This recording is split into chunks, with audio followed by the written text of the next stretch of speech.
নমস্কার। আপনাদের সামনে আজকে উপস্থিত রয়েছে জ্যোতিষ কৃষ্ণ ভারতী।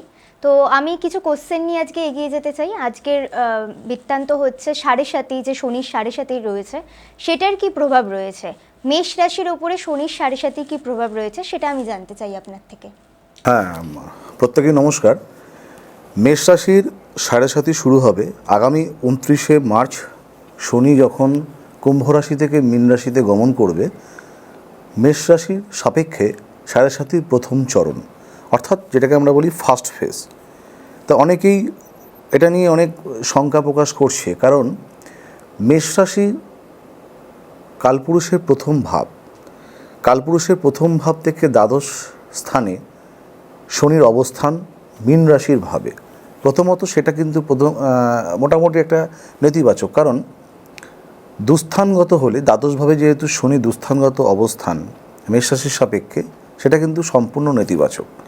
এবারে দেখতে হয় যে মেষ রাশির কী কী কারণে, সেটা যেহেতু প্রথম চরণ শুরু হচ্ছে, অর্থাৎ রাশি সাপেক্ষে শনি দ্বাদশভাবে অবস্থান মেষ রাশির সাপেক্ষে। দ্বাদশ স্থান হচ্ছে দুস্থানগত।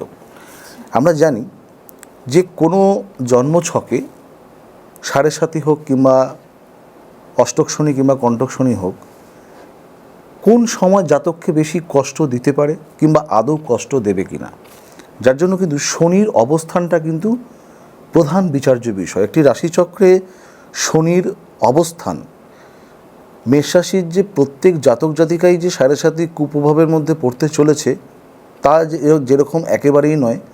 আবার মেষ রাশির প্রত্যেক জাতক জাতিকাকে সাড়ে সাতি থেকে পুরো উপেক্ষা করে চলবে সেরকমও নয়। ঠিক কাদের ক্ষেত্রে খারাপ হতে পারে সেটা বলে দেবো। সেটা হচ্ছে যে রাশিচক্রে জন্মকালীন শনির অবস্থান, সাড়ে সাতি তৈরি হচ্ছে গোচর ফলের ওপর কিন্তু নির্ভর করে। আর জন্মকালীন আপনার দশায় মেষ রাশির জাতক জাতিকাদের ক্ষেত্রে বলছি, যদি শনি যদি বলবান হয়, একটি গ্রহ কখন বলবান হয়, শনি যদি তার স্বক্ষেত্রে থাকে, অর্থাৎ মকর রাশির ভাবে কিংবা কুম্ভ রাশির ভাবে, তুলা রাশিতে যদি শনির উচ্চস্থ অবস্থান হয়, কিংবা শনি যদি মূলত্রিকোণ কুম্ভ রাশির ভাবে যদি 20 ডিগ্রি পর্যন্ত অবস্থান করে, শনি যদি মিত্র রাশি অর্থাৎ মিথুন, কন্যা, তুলা কিংবা ধনু রাশিতে যদি অবস্থান করে তাহলে শুভ। শনি যদি শুভ নক্ষত্র প্রাপ্ত হয়, শুভ তারা যদি প্রাপ্ত হয়, শনির সাথে যদি বৃহস্পতির সম্বন্ধ তৈরি হয়, এক্ষেত্রে কিন্তু শনি বলবান হয়। শনি দশা অন্তর্দশা এবার সাড়ে সাতি গোচর কাল সেই মেষ রাশির জাতক জাতিকাদের জন্য কিন্তু বলবান হতে পারে, যাদের মেষ রাশির জাতক জাতিকাদের শনি যদি এই রূপ অবস্থানে থাকে। নতুবা যদি নেতিবাচক কিছু থাকে, ধরুন শনি মেষ রাশিতে হচ্ছে শনির নিচস্থ অবস্থান, সেখানে যদি শনির অবস্থান থাকে কিংবা মেষ রাশির সাপেক্ষে যদি শনির অবস্থান দুস্থানগত হয়, যেরকম দ্বাদশে মীন রাশিতে দুস্থানগত, ষষ্ঠ, অষ্টম এবং দ্বাদশভাবে যদি অবস্থান করে, শনি মঙ্গলের যদি কোনো সম্পর্ক স্থাপন হয়, চতুর্থ দশম সম্পর্ক কিংবা শনি মঙ্গলের সমসপ্তম দৃষ্টি বিনিময়, কিংবা রাশিচক্রে একইভাবে অবস্থান, শনি চন্দ্রের যদি অবস্থান হয়, তাহলে শনি যদি শত্রু রাশিতে যদি রেট্রোগেট অর্থাৎ বক্রি কিংবা কম্বাস্ট হয়, তাহলে সে সকল জাতক জাতিকা মানে মেষ রাশির জন্য যদি শনি এইরূপ অবস্থানে থাকে তাহলে খারাপ হতে পারে। কী কী দিকে খারাপ হবে? শনি যদি অনুকূলে থাকে তাহলে বিভিন্ন প্রাপ্তি, শনি কিন্তু বিভিন্ন রকমের প্রাপ্তি, শুধু কর্মই নয়, কোনো বিলম্বিত কাজকে সফলতা দেয়। ধরুন আপনার জমি সম্পত্তি এই ধরনের কোনো জটিলতা চলছে, সেগুলো কিন্তু হঠাৎ করে উন্মোচন হবে। কর্মপ্রাপ্তি, বিদেশ যাত্রা, সুশিক্ষা, হঠাৎ করে বিবাহ সংগঠিত হওয়া। অনেক সময় হয় কি যে বিয়ে একটা জায়গায় কিন্তু আটকে যায়, বিয়ে ঠিকঠাকভাবে কিন্তু হয় না, তো এইগুলো কিন্তু হতে পারে।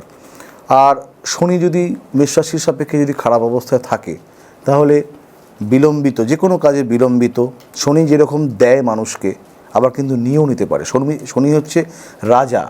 একটি রাজাকে যদি আমরা প্রসন্ন করতে পারি, রাজা যেরকম প্রজাদেরকে, যদি কোনো প্রজা যদি রাজাকে প্রসন্ন করে তাহলে কিন্তু রাজা কর্তৃক অনেক কিছুই কিন্তু প্রজারা পায়।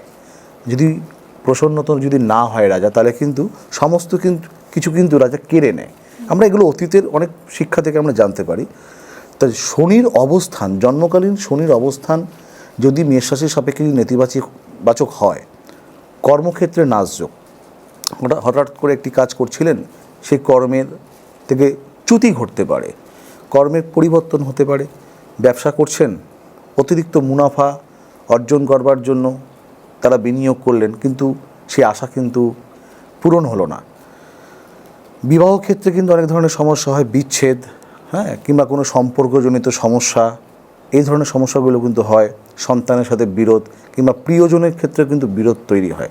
এবং শনি যদি দেখা গেল তার যদি চতুর্থ ভাবের সাথে কোনো রকমের কানেকশান থাকে, যে কোনো আত্মীয় বিয়োগ, নিকট আত্মীয় বিয়োগ, স্বাস্থ্যহানি, যদি অষ্টমে যদি কোনো শনির কারকতা থাকে, তাহলে স্বাস্থ্যহানি, যে কোনো ধরনের দেহপীড়া, এগুলো কিন্তু থাকবে।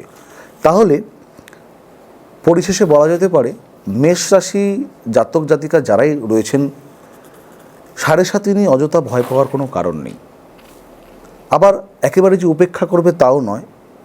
শনির অবস্থান আপনার জন্মকালীন আপনার 360 ডিগ্রি যে হরোস্কোপ, তাকে আগে বিচার করতে হবে। শনি যদি পীড়িত হয়, বলহীন হয়, তাহলে মেষ রাশির জাতক জাতিকা 7.5 কুপ্রভাব তাদের থাকবেই থাকবে, বিভিন্ন রকমের অনিষ্ট হতে পারে। আর যদি শনি যদি জন্মছকে ভালো অবস্থায় থাকে, তাহলে 7.5 বিভিন্ন রকমের প্রাপ্তি কিন্তু মেষ রাশি পেতে পারে। এই হলো মেষ রাশির 7.5 নিয়ে হচ্ছে এই ছোট নিবেদন। যাই হোক,